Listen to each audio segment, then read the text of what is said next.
I'd been working night security on the lot long enough to know that the job only worked if nothing happened. That was the point of it. Repetition. You walk the same routes, check the same doors, log the same confirmations until the motions stopped requiring thought. The nights where you started thinking were the nights you missed something. The site itself was massive. Warehouses, office blocks, loading bays, service corridors stitched together with access roads and fencing. During the day, it was loud and chaotic. At night, it emptied out so completely it felt abandoned. Most shifts were automated, sensors reporting back to a central system, cameras cycling, logs filling themselves in. I was pretty much paid to watch Netflix all year because nothing ever went wrong. Christmas Eve was the exception. Early closures meant that all the building's operations had to be shut down, temporary overrides had to be applied and removed manually. Systems that normally talk to each other got staggered or isolated. For one night a year, the site stopped being able to rely on automation alone. So, on this one day of the year, the job changed. Instead of monitoring, I had to be present, physically verify locks, reset zones by hand, confirm lighting, power routing, access points, all of it on tight, specific timings. It wasn't dangerous, just precise. Work where being 5 minutes late mattered more than being absent. There was a failsafe for nights like that, a full site reset unit locked away in the central security hub. I'd been shown it during training years ago, back when I still had a supervisor walking me through procedures, designed for what the manual called full site instability. I'd never seen it used. No one I knew had. It existed like a fire extinguisher behind glass, something you registered and moved on from. This year, staffing was thin. People wanted the holiday off. Management floated the idea of splitting the lot between 2 guards. I told them I'd handle it. I knew the site better than anyone still on the roster. I'd done this shift many times before with ease, and the bonus pay was enormous. The checklist they sent over was longer than usual, but still familiar. I skimmed it, logged in, and started my first round. The shift followed the same cycle: patrol, lock, reset, confirm, and log. Precision was key. Speed only mattered when it protected timing. I was always told the timing mattered because the systems talked to each other. I only worked security. The tech was above my pay grade, so I never fully understood what that meant. I carried a handheld unit clipped to my belt, scuffed from years of use. It was a scheduler, task windows, confirmation prompts, and timestamps. It didn't tell me what to do, so much as when I was supposed to do it. If I stayed inside those windows, the site behaved. Everything went quiet in the way they were supposed to. Language mattered too. Confirmations weren't checkboxes. They were short entries with exact phrasing.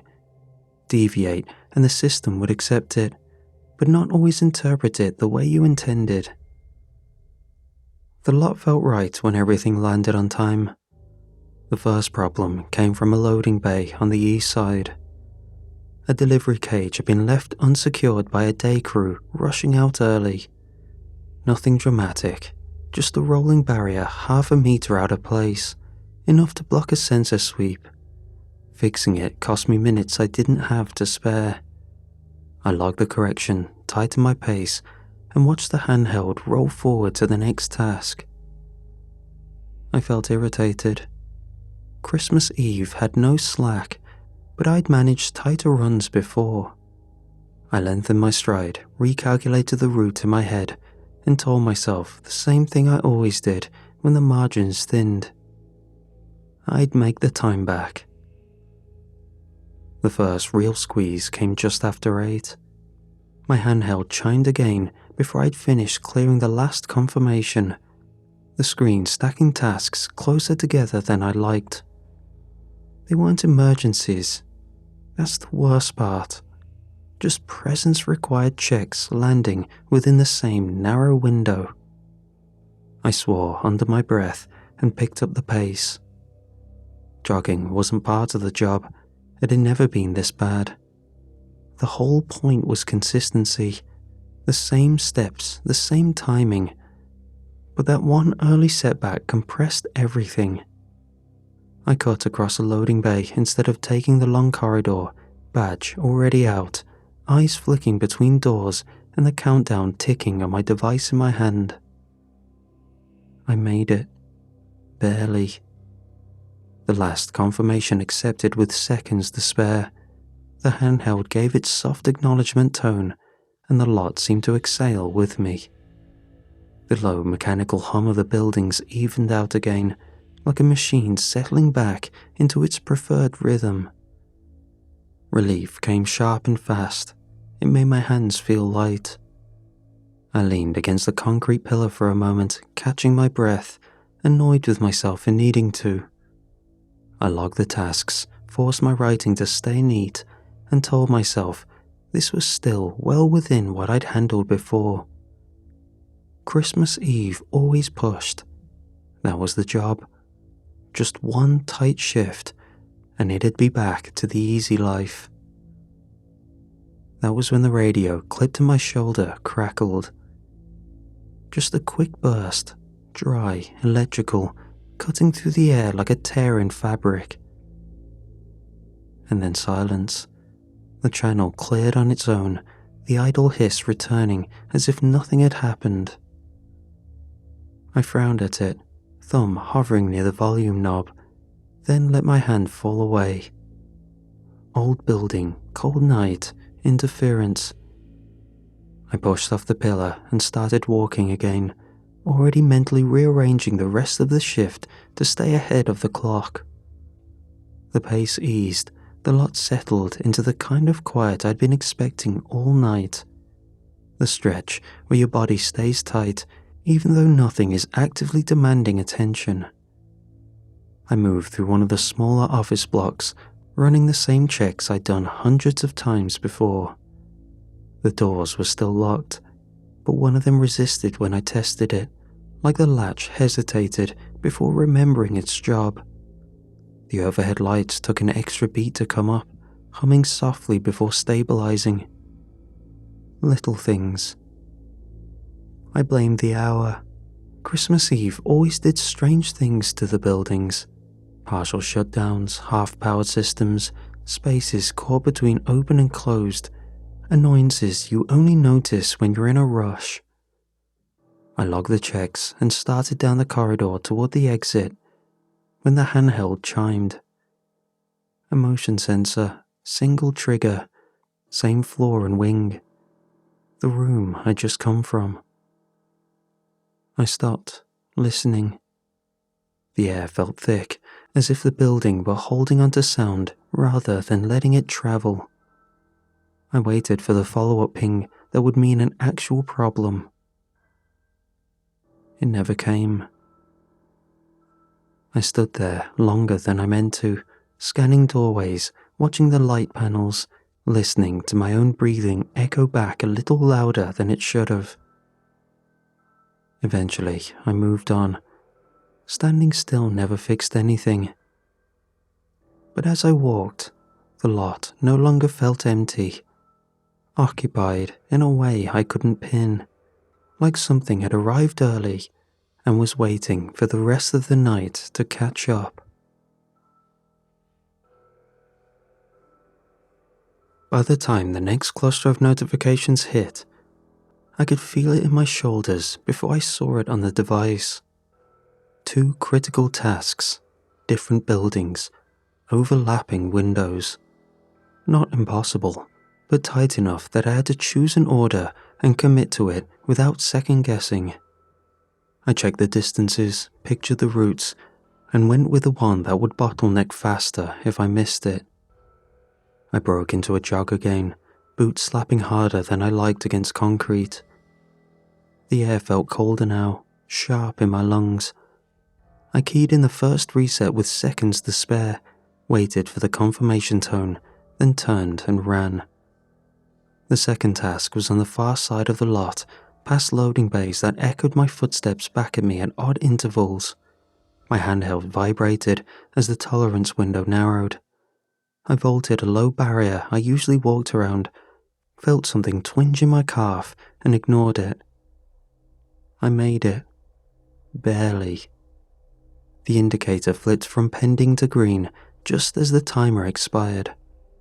I leaned against the wall for a moment, hands braced on my knees, sweat cooling under my jacket. My pulse took its time settling. This was the part of the job no one talked about. The quiet aftermath, when your body realized how close you'd cut it. I logged both tasks, fingers moving faster than my breathing. When the timestamps populated, I frowned. Both were off by a minute, early on one, late on the other. I checked my watch, then the handheld. I corrected the times manually, added a brief note, and watched the system accept the edit without comment. Green across the board, clean again. I told myself it would be fine. Both were complete, just off. It wasn't my fault. Christmas Eve doing what it always did, compressing everything until even small errors felt loud. I moved on. A few minutes later, during a slower stretch, I pulled the log back up to reassure myself. The original incorrect times were there again, sitting where my corrections should have been. Then, the alert stopped. Just ended, mid-cycle, like someone had cut me from the system. My handheld stayed lit in my palm, screen ready, waiting for the next instruction that didn't come. I kept walking anyway. Standing still on a site this size felt worse than moving. The lot had changed its feel. The buildings were where they'd always been, but the air pressed closer. Sound behaved differently. My boots still struck concrete, but the noise didn't travel the way it should have. It fell short, absorbed, as if the space around me had decided it didn't need to carry anything anymore. This had never happened before, on a normal shift or a Christmas Eve one. The only difference this time was mistiming a few tasks. A drastic change for something so small. I slowed without meaning to. The emptiness I relied on was gone. In its place was something fuller.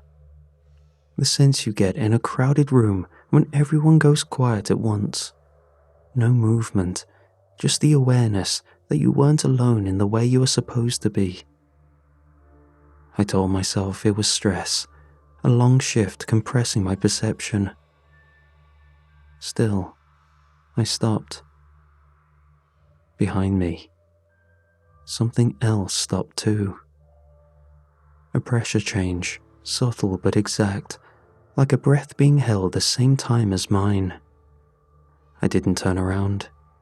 I stood there, listening to my own pulse, suddenly conscious of how much space my body took up. Whatever was moving wasn't wandering. It had matched my pace. And now, it was waiting. Lights dipped across the lot like someone had put a thumb over the lens of the night, but not evenly. One warehouse went dusky, while the office block stayed bright. The loading bay fluorescence thinned to a weak, sickly glow. It didn't look like a power cut. It looked like the lot had started making decisions about where the light was worth spending. I checked my handheld out of habit, expecting a cascade of tasks to explain it. The screen stayed calm. No faults or prompts. That was when I heard the sound. slow drag through the corridor outside the nearest offices, coming from an especially darkened hallway, heavy enough to raise the hairs on my arms, steady enough to feel deliberate. It wasn't the staccato clatter of a loose trolley wheel or the skitter of wind-blown debris. It had weight. It had rhythm, like something moving with authority, despite the fact that I should be alone. I held still and listened, trying to place it. The drag continued. Then it paused. The corridor's glass panel gave me a slice of reflection and, for a second, it offered me a shape. Tall, folded forward, too much height packed into a hunched frame. Something rose from its head in branching silhouettes, antler-like, catching the weak light and brushing near the ceiling tiles as it passed. The joints didn't swing like a man's. They hinged. They clicked into the next position as if the body had rules different from mine. My mouth went dry so fast it hurt. I backed into the closest office without taking my eyes off that pain, turned the thumb latch, and slowly drew the deadbolt. The lock sounded tiny in the quiet, and I prayed that the sound didn't travel to that thing. The dragging resumed, closer now. The sound didn't hurry or search. It traveled straight, like it didn't have to search, and would find me eventually. I braced my hand against the desk to steady myself. My radio sat in my vest, silent, like it had been all night. Then, it woke up. A clean, mechanical phrase played through the speaker, flat, official, old enough that I recognized it before I understood it. Failsafe access available. I hadn't heard that line before. When I was briefed on the failsafe, it was assumed among staff that it was some sort of hardware reset in case shutdowns went wrong and bugged the system. But seeing glimpses of that thing stalking the hallways, I prayed to God it would deal with that. The problem was, the failsafe wasn't in this office. It was in the central security hub in its sealed case, where it sat untouched for as long as I'd worn the uniform. The dragging stopped right outside the door, and then the door took on a new weight. The handle didn't twitch, nor was it being bashed in. The pressure arrived the way someone leans their shoulder into a wall to listen through it. Casual yet intimate, certain you're staying put. I stood there with my hand hovering over my radio, my other hand still on the desk.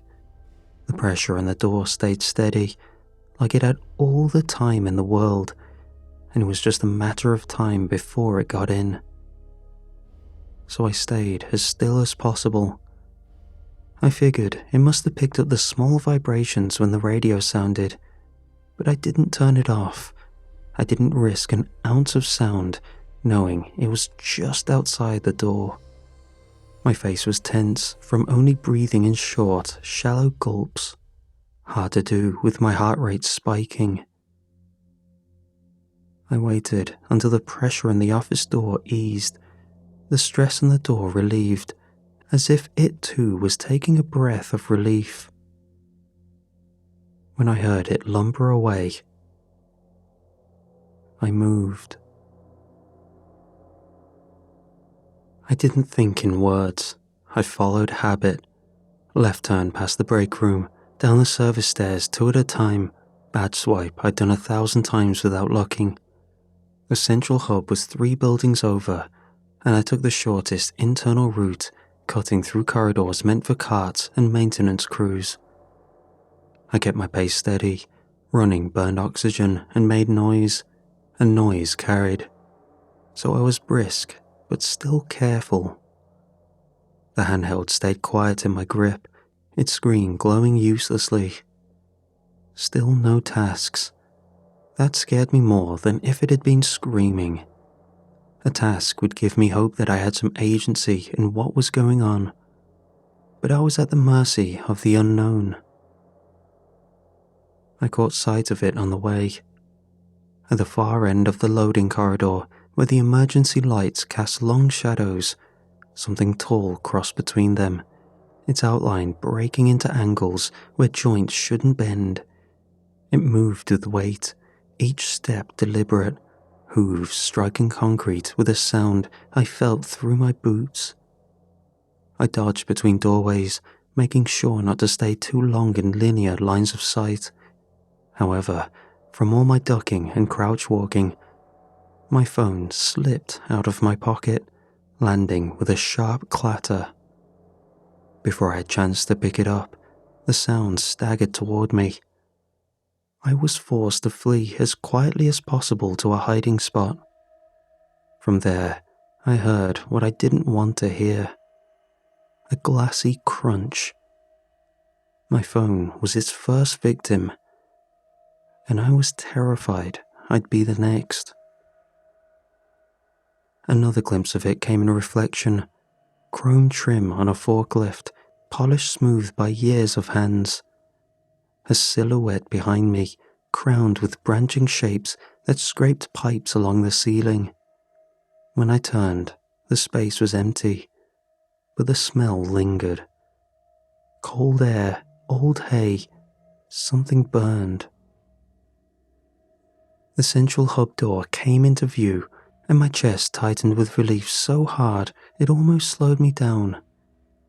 I slipped inside, locked it, and crossed straight to the wall-mounted case. The failsafe.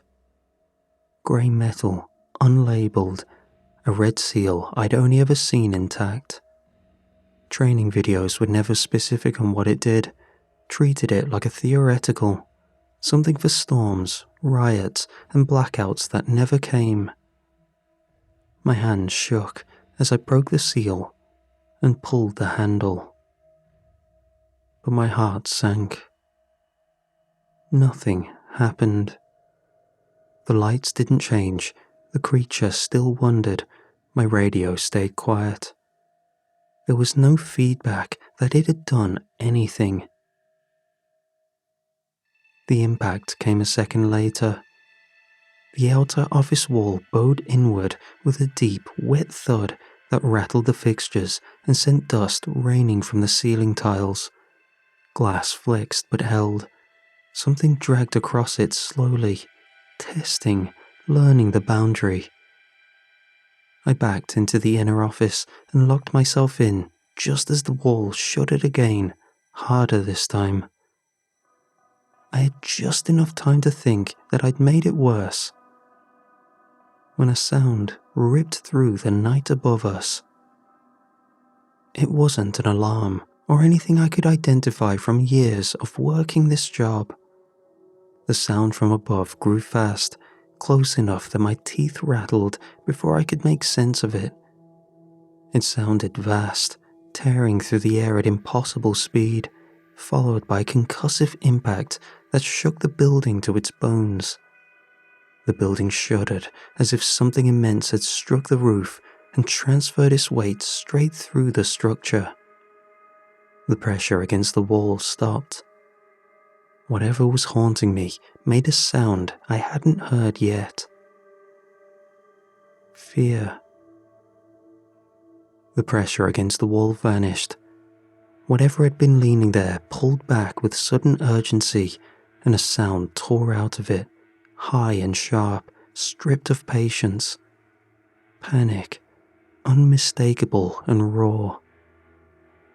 Then came footsteps. Each one landed with deliberate force, heavy enough to thrum through the walls, too slow to be chasing, too confident to be cautious. The hallway should not have been able to hold that much weight, but it did, groaning under the approach. And then, stranger still, laughter. Low, full, and unafraid.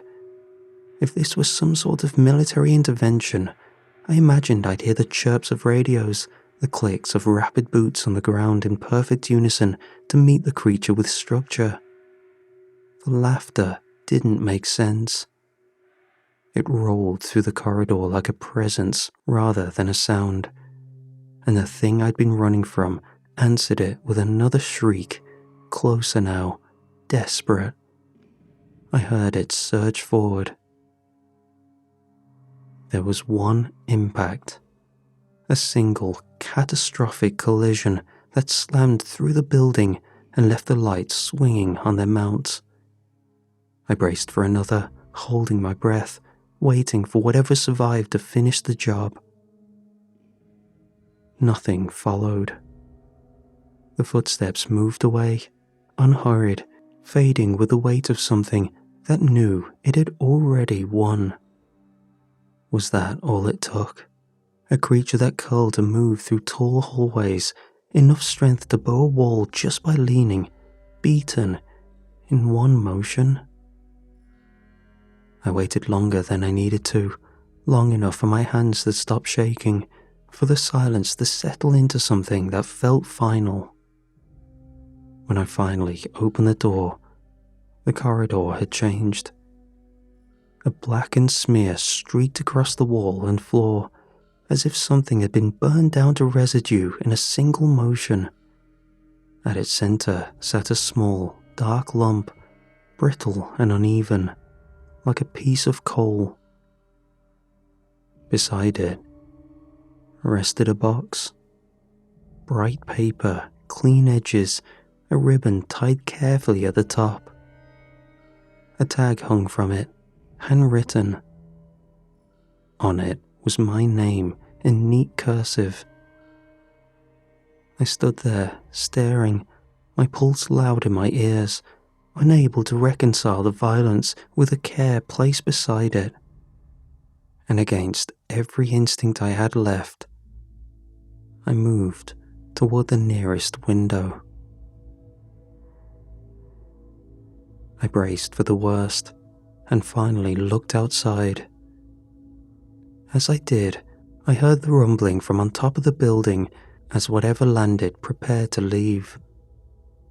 As I looked up, it was already pulling away into the clouds, just leaving. It moved with no need for urgency, confident it had finished this task without needing to double-check. What I saw went beyond anything I was expecting. It wasn't a Chinook, a fighter jet, or anything remotely military. It was a broad, colourful shape sliding across the night, trailing faint sparkles that drifted and faded before they reached the ground. Whatever pulled it flew in formation, silhouettes rising and falling together with a childlike familiarity that made my chest tighten. Helming the vessel was a portly figure dressed in all red, the same laugh he chortled in the hallway echoing in the sky. I stood there longer than I should have, trying to understand what I was looking at before it disappeared entirely. The sight settled around me. Lights evened out, the low mechanical hum returned to its normal register, sensors stopped tripping. The lot felt empty again, properly empty, the way it always did when things were working. I went back and saw the box still sitting where it had been left, ribbon unwrinkled, my name written neatly on the tag in ink that hadn't bled or smudged. I poked it at first. With everything that had happened, I was dubious of strange surprises, but when I saw that it was docile, I gently opened it up. What I saw inside surprised me. It was a brand new phone, same make as the one I just lost, but a newer model. I flipped it over a few times, and everything checked out. Just an ordinary new device, nothing eldritch about it, no devil's deal catch. I put it in my pack and ready to leave. I logged out early, noted nothing unusual in the report, and went home with my hands still shaking on the steering wheel. Over the next few days, I heard small things through the usual channels: late shipments, minor timing errors, conflicting access logs that couldn't be reconciled. Nothing anyone wanted to dig into during the holidays. Nothing that justified a call back. I told no one what happened. I didn't try to explain it to myself out loud either. Every version I came up with collapsed under its own weight. The job being secret containment procedures, some kind of elaborate failsafe test I hadn't been cleared to know about, and what I could only perceive as the universal vision of Santa Claus rescuing me from some eldritch Krampus. To call it unbelievable would be an understatement.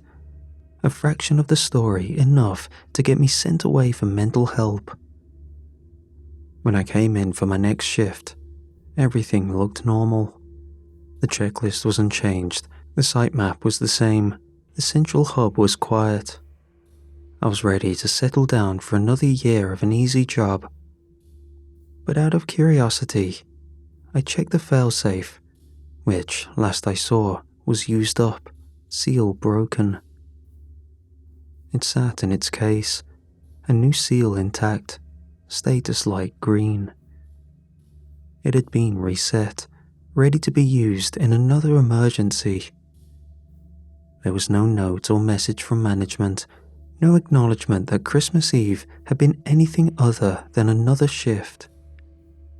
However, the fact that it had been reset meant that someone knew how the system worked.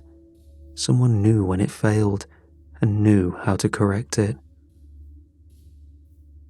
I still don't know what the job was really for. I only know that I did it, that something went wrong, and that something else showed up to fix it.